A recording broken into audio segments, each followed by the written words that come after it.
Let's talk about value creation. Sure. You've been in multiple business contexts and pulled levers in businesses. Can you just walk through what your top levers are for driving value creation in a business? You bet.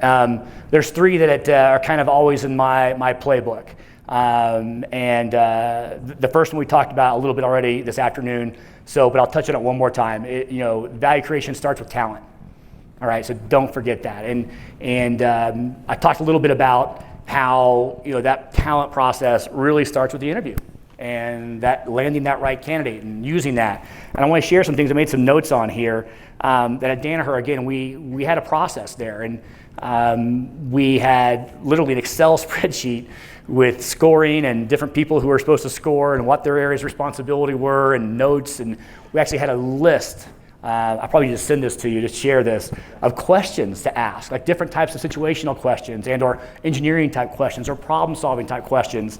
And there were like 7 or 8 categories as well that we would rate all of our candidates on. And it didn't matter what the role was. It could be a production supervisor, a marketing manager, a general manager. We looked at all of these categories, and we were tough graders. If you kind of think of a scale of 1 to 5, 3 was really good in our number. 3 was like you're meeting our expectation.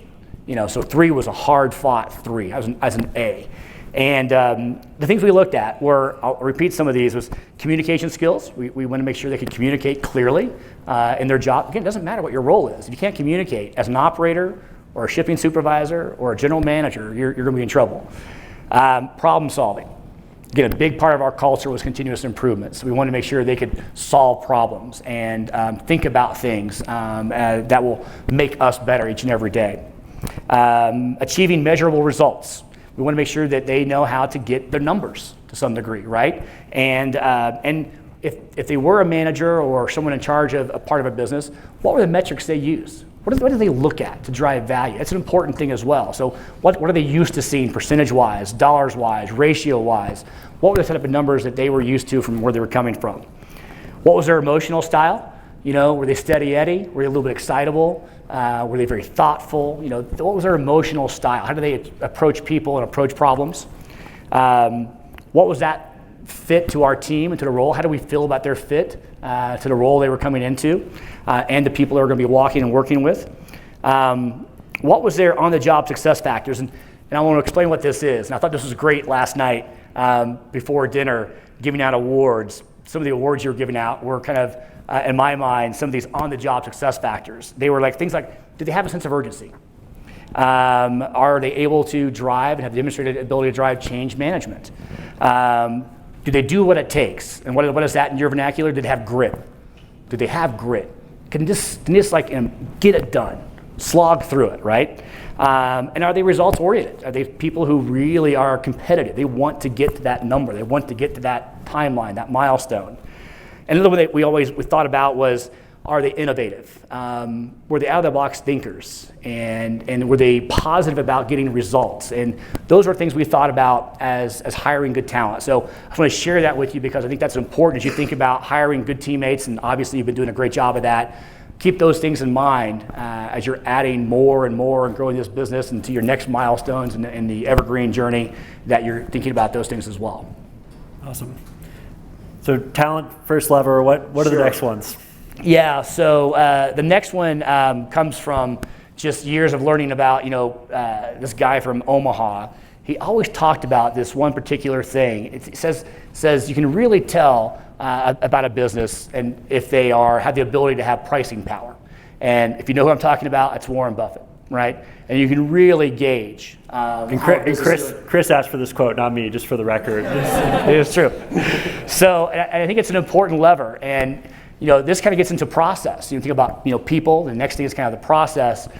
Pricing is a very, very powerful tool, and I'm sure all of you are very aware of this. I've talked to Jeff long enough to know, and also Ramsey and a few others, that I know that this is an important part of your business model and thinking about how to do this the right way. And it's not about a peanut butter spread. People who do that are lazy. It's not about just giving a number across everything. You got to be intellectual about this and use analytics and think about this. And really, I was introduced to this certainly at Danaher. Now, when I left Danaher, I didn't have all that talent around me, so I had to go out and get some third-party help. And so I partnered with a company that maybe at some point in your career you'll work with, or maybe Jeff has already brought them on board from time to time. It's a company called Insight to Profit. They're out of Cleveland, Ohio. Great team. I've been working with these guys since they had about 25 people on their team. Now they're probably 200 or 300. Carl Will is our new president and CEO, joined the company a couple of years ago. I've worked many times with that team. And it's a great approach because it's really deconstructing your business from a cost standpoint, from a customer standpoint, from a competitor standpoint, and thinking about all those types of inputs and how does that build into an algorithm, and how do you tier your customers? What you sometimes walk into with a company is that all customers are created equal, and we love them all, but they're not all equal, right? There are some that we love and should love a little bit more, depending upon their volume or their positioning or whatever it might be. And I think it's very important to think about your pricing as a really key part. As you can imagine, in any important lever, you think about that, and every dollar for dollar on pricing drops down to the bottom line. There's nothing else that does that. I can work all day on productivity in the manufacturing shop floor, and I might get a half a point out of that. Or if I work on materials cost and try to reduce my COGS burden and improve my margins, I might get 10% out of that, that drops to my bottom line, maybe. But you really, on pricing, you have a huge opportunity to have a dramatic impact to what you can do in a business. And when I came on board where I'm at today, with Micronics, we had 2 people in an organization at the time was a $70 million business doing all the pricing for the entire business. And a lot of it was done on, I know, hold your breath, a DOS system. I know, high tech, we're a high tech company. Or Excel spreadsheets, of course. And most of it, more than anything else, was cost plus, cost and a factor, things like that. They couldn't tell what they charged the company, the customer last time, but they thought, well, this kind of makes sense. And sometimes they would actually charge less or more for no reason of that same customer. So not a lot of data and not a lot of analytics. And the worst part about it wouldn't be so bad if it was only 2 people in the company who were doing the quoting or pricing, but sometimes it would take weeks to get a quote out to a customer. And that's the death of any company. First movers typically win on any quote. Just how it is, because we're all in a hurry, right? We all are, as consumers ourselves. And when you'd find a quote on someone's desk that had been there for 3.5 weeks, the quote's gone. I mean, somebody has already got that. And there's no way you're going to come back and get that. So we developed a little bit of a mantra in our business with our teams. Like, hey, fast and high is better than slow and low. All right? I prefer to come in there and have them tell me you're a little high, and let me work on that if I need to with some detail and some talk and discussion with the customer versus waiting 3 weeks and know that's already gone. So that was pretty important for us to be able to drive that part of our business. And it allows us, as you know, pricing is not just about margins, but it allows us to reinvest in our business. And I'll tell you a little bit more about our story later, how we've grown. And a lot of that's been because we've been very thoughtful about how we price and how to do that the right way. So it's been very important. So talent, pricing, what's the third lever for you? Sure. So one more thing on pricing. I got to tell you, so as you can imagine, again, traditional company like ours, business to business, manufacturing company, when we told our sales team, of course, we're going to be introducing this new initiative around pricing, you can just see the faces in the room drop. Of course, because relationships are all about, my pricing, this and that. So we took a few minutes to ask the guys, and gals on our teams, like, hey, so why do customers buy for us? What is it about Micronics they want to buy from us? And here are the answers we got. So I want to share these with you, okay? Because we have great customer service. I love that. Relationships. Love that. Reliability. Fantastic. Reputation. Outstanding. Professionalism. Okay? Knowledge. I like that. Quality of work. That sounds fantastic. Product availability, so we can get it out there to them fast on time. Response time, on-time delivery. So we had all this whole list. What did they never talk about?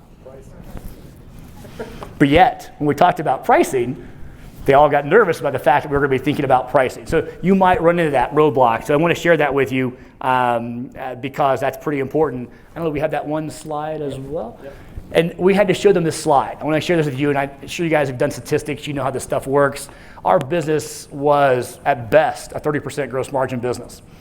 So we built this graph for them and kind of show them basically a pricing curve. And on a 30% gross margin business, if we give up 5% of our price on any product or across the board, it takes us an additional 20% more in volume to make up for that. That's huge, all right? I mean, and I don't think the sales team understood how a small impact, 5% or even 2%, that meant 20% more in volume. So just something, again, and making sure your team understands the pricing curves, price and volume curves, pretty important to educate your team and make sure they're very aware of the sensitivity and where your margins are at. You can adjust that curve, of course, to your business and your product lines, but it's important that you bring them with you. Again, bring your team with you in this process because it's very important. Absolutely. Well, let's talk a little bit about the third lever being cost, and obviously lean being a big part of how you've operated in the past. But what knowledge can you share on the cost side of things? Sure. So for 30 years, a lot of my focus has always been on the cost side of a business, from operations and engineering. That's a big part of what those functions typically think about, right? So from addressing cost issues around productivity, around your COGS, your materials, driving purchase price variance projects on your materials. Those are all great opportunities and initiatives to have within any company. And they might also apply, of course, to each of your businesses as well. And at the very least, I know that the SG&A cost line certainly applies to your business. And an SG&A cost line, of course, is where you're thinking about your marketing, your sales, your administrative, and you got to be very cognizant of that. And you got to think about that cost line there, the SG&A, as you would, again, your own checkbook. And there are certain ratios that you can always, think about in the industries that you play in. And is an SG&A of 10% the right number, or 20% the right number? And how do you continue to scale off of the basis of what you have today? In a very decentralized model, you want to make sure that you have the right people, the right staffing, the right amount of support. But certainly you want to be thinking about all those cost opportunities. And sometimes the cost is stuck somewhere in how you service something, or how you innovate something, or your cost of transactions. So it doesn't have to be a manufactured product for it to have a lot of cost into something. So be thinking about what else you have in the transactional processes that might be leaking money somewhere in your business. And trying to find those opportunities and sharing those wins with your team, certainly always a big victory.